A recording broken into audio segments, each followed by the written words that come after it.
Hi అండి, welcome back to కొత్త రుచులు. ఈరోజు మన వీడియోలో సేమియాతో ఎంతో రుచిగా ఉండే లడ్డు ఎలా తయారు చేసుకోవాలో చూపిస్తాను. ఈ లడ్డూలు పీచు మిఠాయి కన్నా కూడా చాలా రుచిగా ఉంటాయి. ఒక్కసారి మీరు వీటిని ట్రై చేస్తే ఎప్పుడు చేసినా సేమియాతోనే లడ్డూలు చేసుకుంటారు. అంత బాగుంటాయి ఈ లడ్డూలు. ఎలా నోట్లో పెట్టుకుంటే అలా కరిగిపోతాయి. లడ్డూ తయారీ కోసం ఒక కప్పు సేమియాని తీసుకుని కడాయిలో సన్నటి సెగ మీద మాడకుండా దోరగా వేయించుకోవాలి. సేమియాని ఇలా దోరగా వేయించుకున్న తర్వాత ప్లేట్లోకి తీసుకుని చల్లారబెట్టుకోవాలి. చల్లారిన తర్వాత ఈ కలర్ అనేది కొంచెం డార్క్గా అవుతుంది. కప్పు సేమియాకి అరకప్పు పంచదారని తీసుకోవాలి. సేమియా అంతా చల్లారిన తర్వాత మిక్సీ జార్లోకి తీసుకుని మెత్తగా మిక్సీ పట్టుకోవాలి.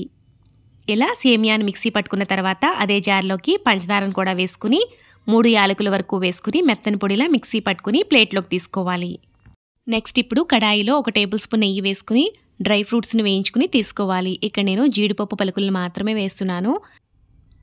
మీరు మీకు ఇష్టమైన డ్రై ఫ్రూట్స్ని వేయించుకుని తీసుకోవచ్చు. జీడిపప్పు ఇలా దోరగా వేగిన తర్వాత తీసేసుకోవాలి. నెక్స్ట్ ఇప్పుడు సేమియా పొడి పంచదార అంతా కలిసినట్టుగా బాగా కలుపుకోవాలి.